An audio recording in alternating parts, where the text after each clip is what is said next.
Setiap memakan seekor kalajengking, harus berkelahi terlebih dahulu menggunakan pisau. Dia harus mengalahkan binatang ini terlebih dahulu. Setiap memakan seekor ular berbisa, juga harus melawannya menggunakan lidah. Itu adalah jurus ular. Apakah dia, Stan, sakit? Tidak. Dia sedang berlatih ilmu bela diri. Karena setengah tahun lagi, dia akan dikirim ke penjara. Berada di penjara Amerika seperti berada di neraka. Dia juga seperti penipu yang tidak mempunyai hati nurani. Dia akan dikirim ke neraka paling rendah. Dan berada di sana selama 3 tahun. Stan pun mempunyai ide. Stan ingin menjadi kuat. Untung saja dia memiliki banyak uang. Menghabiskan uang untuk membayar seseorang. Seorang master ahli bela diri yang misterius. Meminta master ini dalam waktu setengah tahun. Membuatnya menjadi seorang ahli bela diri yang tidak tertandingi. Dengan begini pelatihan yang menyakitkan pun dimulai. Makan adalah tahap pertama. Tahap kedua adalah latihan. Pagi hari, melakukan latihan dasar. Siang hari, latihan pertarungan tangan kosong. Sore hari, latihan menggunakan 18 alat senjata. Malam hari, berlatih pukulan api. Tiap hari dia berteriak seperti orang bodoh. Tiap hari tubuhnya penuh dengan lubang. Master selalu mengipas wajahnya, menggunakan bola melemparnya, menggunakan tongkat memukulnya, menyiksanya dengan bauk kaki. Latihan keras selama berbulan-bulan. Stan pun pelan-pelan menguasai ilmu bela diri. Dia berubah menjadi kuat. Secepat apapun kepalan itu dia dapat menangkisnya. Dia pun dapat menghindar dari lemparan bola. Menghancurkan batu bata dengan kepalan tangannya. Dia juga berlatih seni bela diri legendaris. Dengan satu jari tengah. Hari ini Stan kelihatan tampan. Di hari itu juga dia akan dikirim ke penjara. Duduk di atas mobil tahanan. Seorang pria bertubuh kurus dan kecil menangis terseduh-seduh. Tetapi wajah Stan sangat tegas. Dan tangannya tidak gemetar. Tiba-tiba saja pria berotot besar mencubit kakinya. Stan pun menggunakan jurus kalajengking mencubitnya kembali. Pria besar ini pun kesakitan dan berteriak. Sesampainya di penjara, tahanan lama pun berteriak. Momentum ini membuat dia takut setengah tahun yang lalu. Tapi Stan yang sekarang tidak takut. Masuk ke dalam kamar tahanan. Terlihat seorang pria tua duduk di atas kasur. Stan berkata, kasur atas milik saya. Pria tua tidak ingin memberi. Dengan sekali tendangan, tempat tidur atas menjadi miliknya. Kamu pikir Stan hanya akan menindas teman kamarnya? Tidak juga. Kegiatan hari pertama, dia ke tempat bermain. Bertanya kepada pria tua, siapa yang paling ditakutin di penjara ini? Pria tua itu berpikir dan memberitahukan kepadanya. Satu orang bos dari geng Negro. Pernah membunuh seseorang dengan sekali pukulan.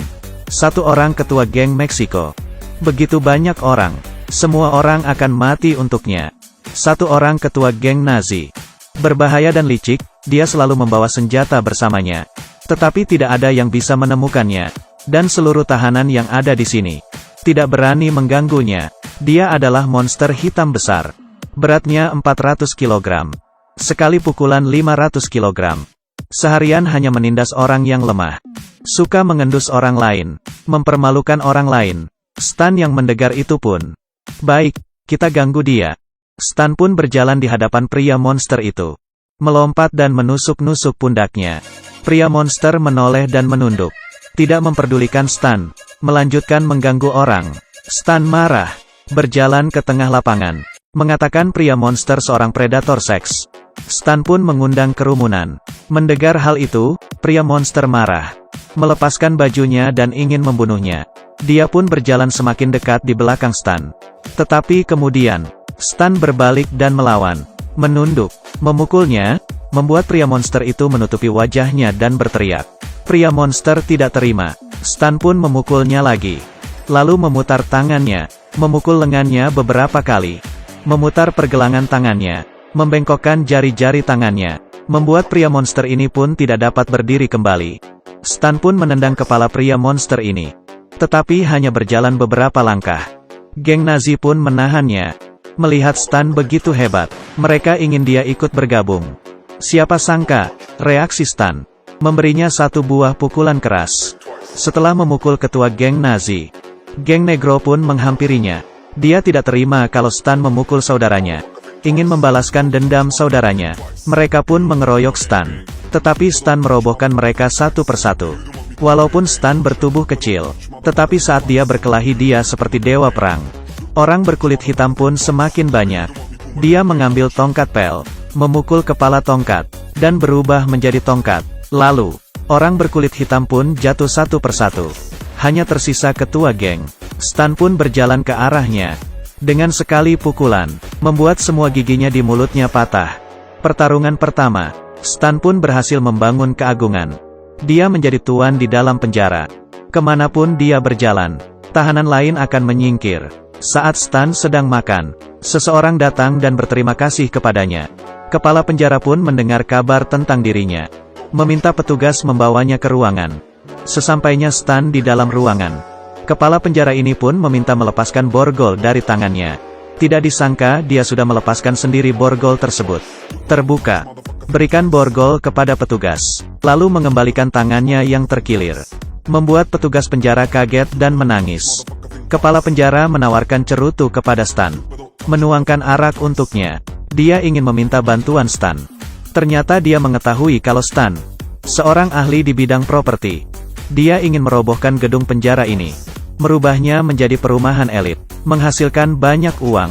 Dia membutuhkan bantuan Stan. Imbalannya adalah, ketua penjara berjanji akan membebaskan Stan dalam waktu 1 tahun. Mendengar itu, Stan langsung menyetujuinya. Dia sendiri juga bukan orang baik. Dia pun merasa senang. Tetapi sewaktu Stan sedang mandi, ketua Nazi datang ingin membalaskan dendam. Menggunakan alat tajam, ingin menikam Stan. Ternyata Stan melihatnya dari cermin. Stan pun lolos dari tikaman itu. Stan berbalik, tanpa busana, memukul ketua geng Nazi tersebut. Ini adalah serangan balasan. Ketua geng itu pun kembali mengambil pisau tersebut. Stan pun mengeluarkan senjatanya, sabun nunchucks. Dia meniru Bruce Lee, membuat pria otot besar kabur ketakutan. Memberikan beberapa pukulan kepada ketua Nazi. Ketua Nazi pun dibasuh dengan pukulan sabun.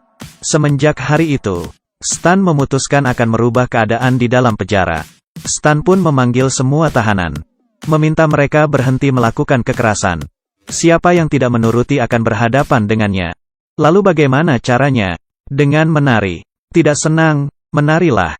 Ingin memukul, menarilah. Kemudian di bawah kekuasaan Stan, penjara pun berubah menjadi sukacita. Hubungan sesama tahanan penuh dengan cinta. Kulit hitam dan kulit putih bersenggolan.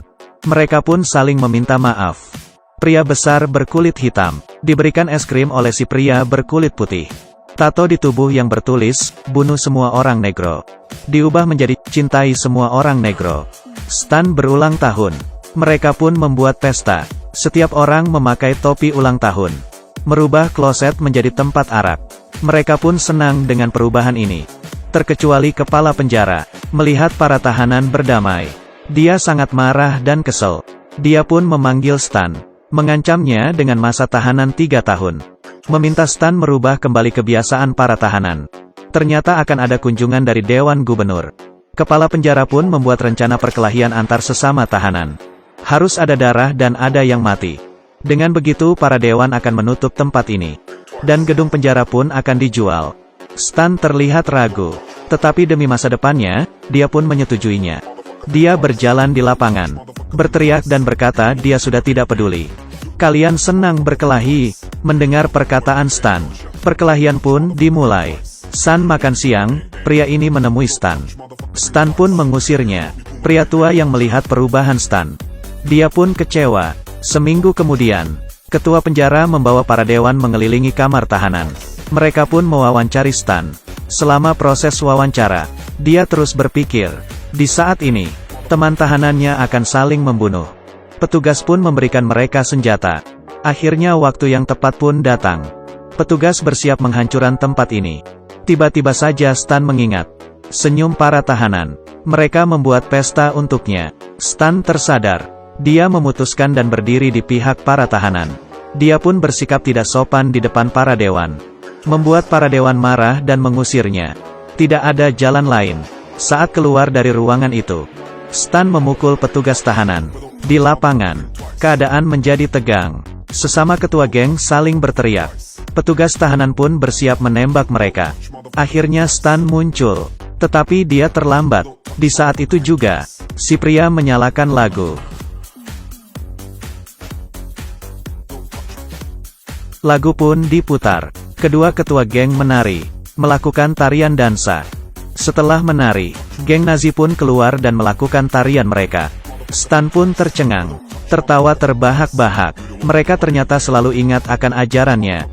Ketua penjara merasa kesal, merebut senjata dari petugas, membidik para tahanan. Master pun muncul, menghentikan ketua dan penjaga tahanan. Perbuatan ketua penjara pun dilihat oleh para dewan. Tamatlah riwayatnya. 3 tahun kemudian, Stan akan dibebaskan.